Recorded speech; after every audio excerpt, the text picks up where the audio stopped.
I was living the life I thought I'd always dreamed of. Engaged to the woman I loved, planning our wedding, and excited for the future.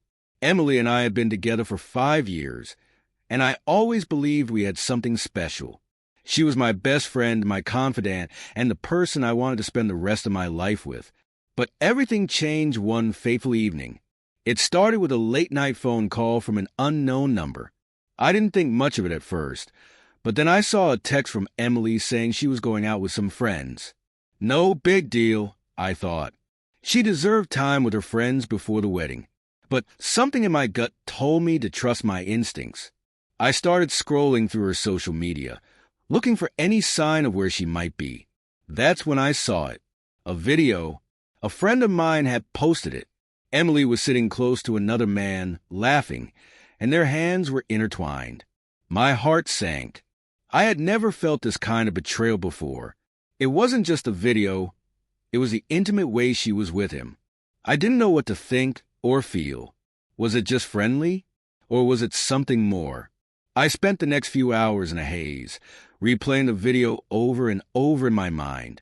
I couldn't breathe, couldn't think straight. My emotions swung from confusion to anger to heartbreak. I kept asking myself why. Why would she do this?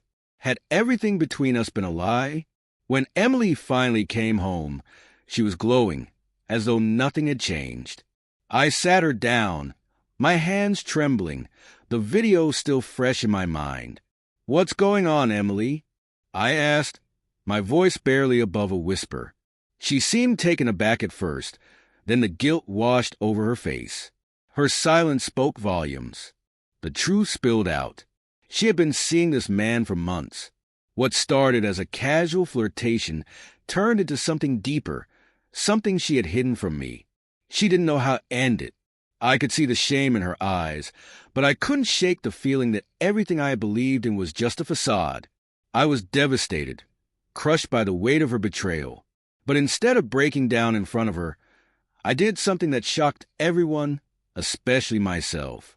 I didn't yell, I didn't cry. I just stood up, turned off my phone, and left the house. I needed space. I needed to think. For the next few weeks, I distanced myself from everything, Emily, my friends, even my family. I spent days thinking about what I wanted from life, what I needed to be happy. I wasn't sure if I could forgive her, but I knew one thing for certain. I couldn't stay in a relationship built on lies. When I returned, I didn't confront her immediately. Instead, I called off the wedding. I knew it would hurt, but it was the only way I could begin to heal. The look on her face was one I'll never forget. She pleaded with me, but I couldn't undo what had already been done. What shocked everyone, though, was my next move. I didn't just walk away from Emily. I also cut off all communication with the man she'd been seeing. I didn't want him to think he had won, that he'd somehow gotten the better of me. I chose to focus on myself, on rebuilding my life. It was painful, but it was the only way I could move on. Looking back, I don't regret what I did. It wasn't about revenge. It was about reclaiming my own life. I didn't let the betrayal define me. In the end, I became stronger, more aware of my worth, and ready to start fresh. The hardest decision was letting go, but it turned out to be the best decision I ever made. As the days went by, I found myself slowly adjusting to a new reality. The emptiness that had once consumed me began to fade, replaced by a newfound sense of clarity. I started focusing on things I had neglected while I was wrapped up in the relationship with Emily, my career, my hobbies, my friendships, and most importantly, myself. I dove into work, traveled with friends, and reconnected with people who had been there for me long before Emily came into the picture. I remember one evening, a few weeks after everything had happened, when I was sitting on a beach with one of my closest friends, Jamie. The sun was setting, casting a golden glow over the ocean, and we were talking about life, about how things could change so quickly, how fragile relationships were. Jamie asked me how I was holding up, and for the first time, I honestly answered, "I'm better than I ever thought I would be." And it was true.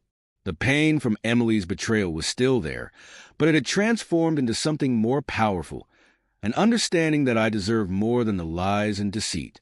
I deserved honesty, respect, and love in its truest form.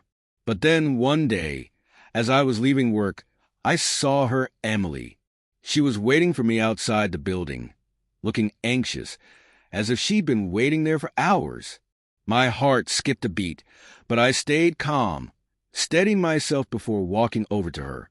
"I didn't think I'd see you again," I said, my voice flat, betraying no emotion. "I know," she replied, her eyes filled with regret. I wanted to apologize for everything. I never meant to hurt you like that. I was confused and I made terrible decisions. But I've had time to think, and I want to make it right. If you'll let me..." I didn't know how to respond at first. Part of me wanted to give her the chance to explain, to hear what she had to say. The other part of me, the stronger part, knew that no words could erase the damage that had been done. "I appreciate you apologizing, Emily," I said, my tone firm but not unkind. "But you don't get to come back into my life like this. You've already made your choices, and so have I." She looked down, and for a moment, I saw her vulnerability. She was the one who had hurt me, but here she was, looking like she was asking for permission to fix something that was beyond repair. "I'm not asking for us to go back to how things were," she said softly, her voice breaking. "I just wanted you to know that I am truly sorry. And if you ever find it in your heart to forgive me, I'll understand." But I had to say it. I took a deep breath, holding her gaze for a moment. I wasn't sure if forgiveness was even possible. But one thing I knew for sure was that I wasn't the same person I had been when we were together. I had changed, grown stronger, and now I had the freedom to move forward without carrying the weight of her betrayal. "I've already forgiven you, Emily," I said, my voice steady. "Not for your sake, but for mine. But I can't have you in my life anymore. I've learned that I need to put myself first, and I'm doing that now." She nodded, tears welling up in her eyes, and I could see that she understood.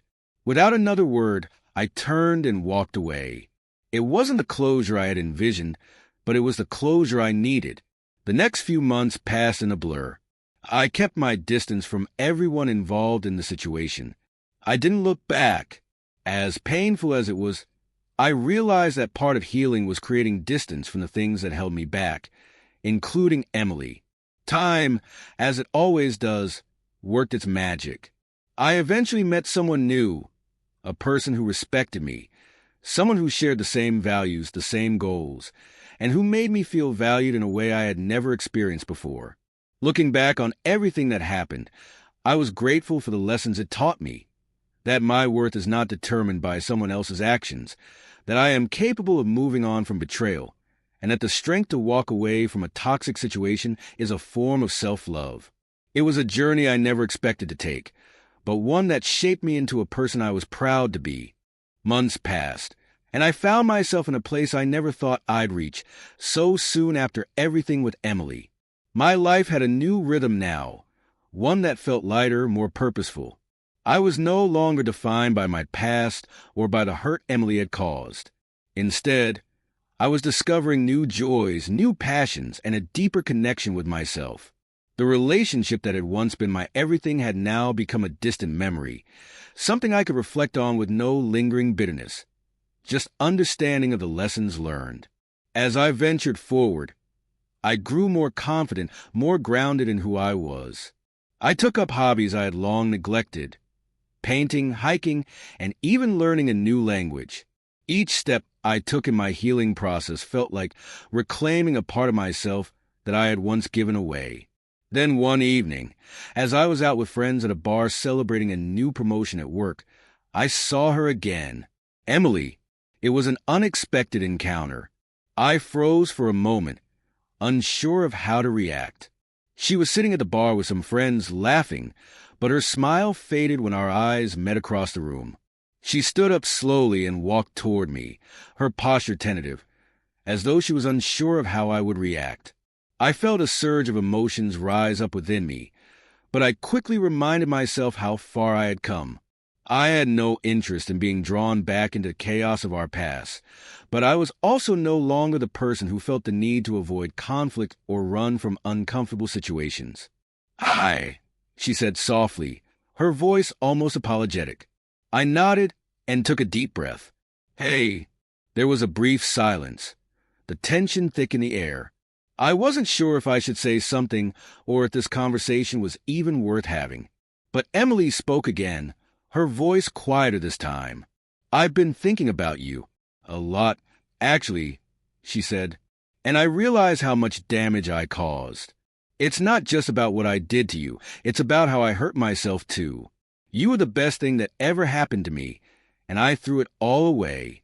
I know it's too late for us, and I'll never ask for forgiveness. But I want you to know that I'm sorry. Deeply sorry." I could see the sincerity in her eyes, the weight of regret in her expression. For a moment, I thought about all we had been through, the good and the bad. But I wasn't the same person who had once poured his heart into that relationship. I had changed, and as much as I appreciated her apology, I knew my life was no longer tied to hers. "I've forgiven you, Emily," I said calmly. "I did that a long time ago, not because you asked for it, but because it was something I needed for myself. But what you and I had, it's over. It's not about the apology. It's about moving forward, and I've done that.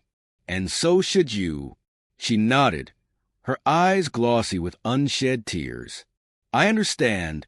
I really do. I just wanted to say it, even if it's too late." With that, the conversation ended. I could feel a sense of closure settling in my chest. As I walked away from her, I didn't feel anger or resentment. Instead, I felt peace. In a way, Emily had become part of my past, but she no longer held any power over me. I had taken the reins of my life back and had steered it in a direction that felt true to who I was now. The next few months were filled with continued growth. I deepened my connection with the person I had met after Emily. Her name was Sarah, and unlike my past relationship, our connection was grounded in mutual respect, honesty, and trust. It wasn't perfect, but it was real. We took things slow, letting them unfold naturally without rushing into anything. Then one evening, as I was out on a date with Sarah, I received a message. It was from a mutual friend who had heard about Emily's struggles.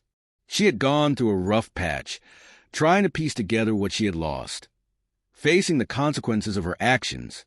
The message said that Emily was seeking therapy, trying to move on from her past mistakes, and that she was doing her best to rebuild her life. For the first time, I felt a genuine sense of compassion for her. The anger I had once felt had long since faded. And I realized that while Emily had hurt me, she too had her own path to walk. I couldn't carry her burdens, nor could I fix the damage she had done, but I knew she was trying to heal in her own way. That night, I told Sarah about the message. She was supportive, understanding, and encouraging me to keep moving forward, as we both recognized the importance of letting go of the past while still acknowledging its impact.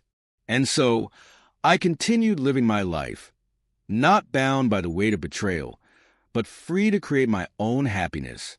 I knew that no matter what, the journey I had taken, from devastation to healing, had shaped me into someone stronger and more capable of navigating the complexities of life. In the end, the story of my fiancée's betrayal didn't define me. It was just a chapter, a painful but necessary part of my journey. And what I did next, I built a life that was all mine, a life where I had the power to choose my path and live it on my own terms.